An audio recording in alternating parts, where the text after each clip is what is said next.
Scott, congratulations on a great event. Talk to me about that main event. I mean, where do you think that goes down in Bellator history for moments? I mean, that honestly was spectacular. I mean, you guys felt the energy in that room. I mean, it was electric in there, and it had that big time, championship fight feeling. And AJ did his thing, man. He was impressive. I mean, I've seen Pitbull fight for many years, and AJ did what he had to do, took care of business, it's won the tournament, won the $1 million. I think he's very happy right now. And I know you love talking about when you first met him, and you use him as a great example of your prospect development. But did that performance even surprise you a little bit with how quick and dominant it was?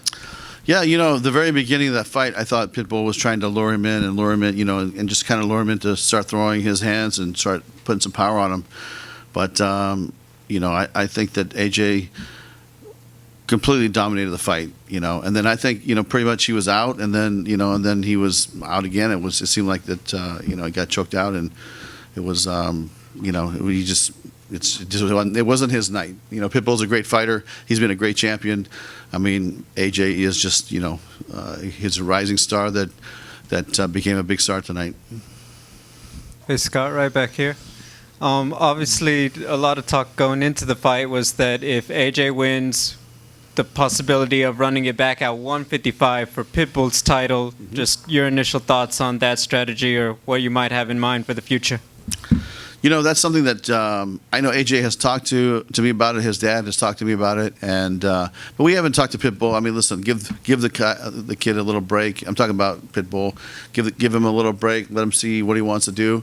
But we're going to start making some calls maybe in a week or so and see what his feeling on that is. But there will be a time where he's going to have to defend it. And I've heard rumblings that AJ, this might be his last fight at 45. That he's having a hard time making weight. So he might have to go up to 55 and fight up there. But that's something that he'll have to decide. His father and his coaches will have to decide. And it's just too premature to really determine that right now. As the promoter, how do you build on just this moment for AJ McKee? He's already been, the homegrown star. Just how do you, I guess, what is your part now in getting him even further out there and letting more people know just how special this kid is? I mean, I think that if you look at the promotion behind this fight, I mean, I think that the PR team, the digital team, Showtime, everybody did, all parts I felt were really in alignment, and they did a great job promoting this fight. And I think you saw it here today. I mean, it was so nice to have fans here and to feel the energy. I mean, could you imagine if this fight was in a no audience event, place where we had to do it? I mean, it wouldn't have been the same. And so, to me, AJ had a lot of fans here. You could hear him, was passionate, and it was a great night. The undercard felt like it was developing into Bellator Dagestan with Hassan, obviously Magomed Sharipov, Usman, Islam.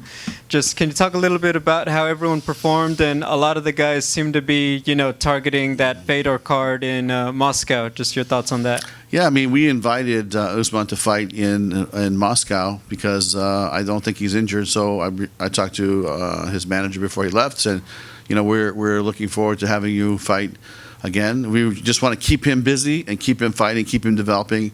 And, listen, the fighters from that region have proven that they are dangerous and have, fought many different places and had dominance in a lot of areas. So, to me, it's something that we're going to find the stars or the fighters that we want to build or have them compete in Bellator, and we're going to continue to fight them. And I think you just saw a few tonight. And if you talk about the Russia card, I mean, I think we probably have 15, 20 really good Russian athletes, CIS territory athletes, and they're dangerous athletes over there. So we're looking for the world's best, and they're from that region as well. And speaking of that Russian card and also, potentially other abroad cards, are you worried about the rising COVID cases and those cards actually happening? Is there any backup plan in case that doesn't happen? I'll tell you, we are monitoring it closely, obviously. I mean, when we planned our France event, Paris event last year, when we planned it, it was half capacity, we're going to have 10,000 people there. And then COVID hit, started rising, and we started getting cut. It was down to 1,000 people by the time we got there. And then the week after, there was nobody allowed to even come to the country. So, we're going to be monitoring it. Hopefully, like in the UK, it's fully open. I think they're 85% vaccinated in the UK. So I feel good about that event. In Russia, I know they're doing what they need to do, and my feeling is that will be fully, a full scale event like this was. And maybe they might have some protocols with masks and things like that. But believe me, Viacom is really about protocols and making sure that all of our athletes and our staff, our production team, is safe. So that's going to be the number one priority moving forward. And if it changes, then we'll adapt. But right now, it's full steam ahead. Would it be possible to take that entire card if you can't go to Russia and bring it back to Connecticut, or is that just? Yeah. I mean, I think about if that Russia card, because listen, Fedor wants to fight. And these guys want to fight, so we're going to fight them. And so if Russia, if they're on lockdown and COVID starts ramping up to the point where we can't do it there, then of course we would find an alternate location. If it was something that we felt was going to be a long-term situation, and we couldn't postpone it, let's say a month or two. But to me, we're gonna fight those guys, and if Russia doesn't work out, maybe we come back to New York or the Chicago area. Hey, Scott, down here to your left. You watched a lot of Patricio Pitbull fights in your career here at Bellator, and he'd only been finished one time before, and it was an injury against Benson Henderson in 2016. And AJ, beat him in 2 minutes and looked dominant. I mean, how do you put that into words exactly? It's spectacular. I mean, this kid is dynamite, and I think that I always felt, even AJ in his last 3 or 4 fights, I felt that he was going to be a big star for Bellator, and he himself is recognizing how his ability has grown and who he can fight, and he's got a lot of confidence. This kid's got a lot of swagger. But I'll tell you, he had a lot of swagger when I met him at 17.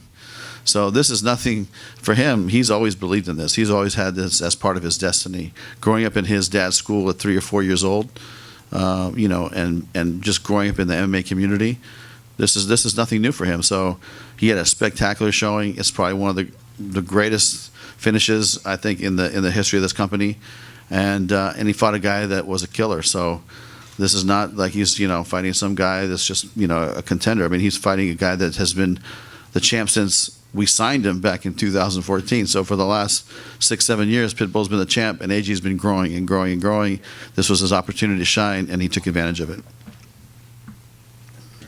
Yeah, Scott. Sorry, I don't need the microphone.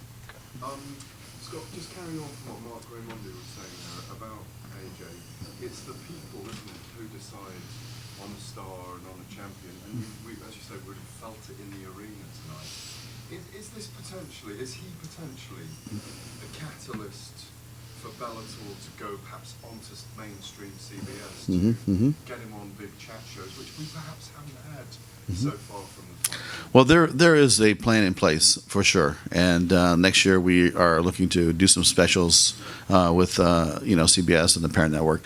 But right now, I just want to enjoy this moment, and AJ enjoy this moment. But him fighting on big CBS, I'm sure CBS would love it. I'm sure AJ would love it. I'm sure it'd be good for everybody. So yeah, it's possible, and I'm sure that Showtime would love to have him fight on Showtime, and who knows, maybe he could become not just a linear star but a cable star, and then he could just take it from there. I mean, pay-per-view is a possibility. He told me he wants to box, so we'll see. I mean, maybe he could fight one of the Paul brothers one day. But it was a massive statement when he said he wants to be the Mayweather of MMA. Yeah. He's taken the first step tonight. Yep, he definitely has. I mean, you saw it. I mean, the crowd loved him. He's this kid is special, and he's not afraid of anything, and he rose to the occasion, and I think you're going to see that a lot in his future performances. Hey, Scott, over here. We talked a lot about AJ, and he's just 26, so he's just coming into his physical prime. What do you see about him in terms of his growth as a fighter, And can you talk about the intangibles that he has? What makes him unique to handle this kind of pressure? I mean, he seemed totally at ease in front of this crowd that expected him to win tonight. Yeah, I mean, Josh, when I look at this kid, he's got striking, he's got the wrestling, he's got the jiu-jitsu, he's a complete fighter, and he's been that way for a beat, for a while. I think for the last 4, 5, 6 fights, and so he was ready to take this step. I think a little while ago, but when you look at what is his weakness, even I talked to his coaches before the fight, maybe a month ago, and they said this is going to be a tough fight because the kid has no weaknesses. Even they recognize that anything can happen. Pitbull is dangerous. He's got a lot of power. He's always, as far as I'm concerned, when I watch his performance in the past, he's never out of a fight. I mean, this kid has dynamite in both hands, and a great submission game. So, when I think about AJ and his game, it's going to be a tough kid to beat in the future, and this is the future of MMA. A kid that can do it all like this. And Josh, he's been doing this since he's 3, 4 years old. He grew up in the gym. This is nothing new for him. So, he's special, and his dad told me when he came into my office, 5, 6 years ago, he said, "This is the kid. He's special. I'm telling you right now." And he is right. The dad knew it. It's just part of his destiny. One more, Casey. How you doing, Scott?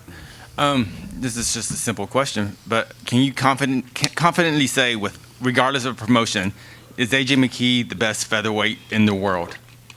Yeah, I mean, listen, I would love to see him fight, against other people as well as you guys would. Also, it's not going to happen because it's not the UFC's business model to do it.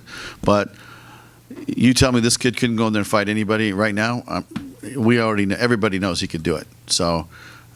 If they want to get it on, then we'll do it in a second. So that's how I feel.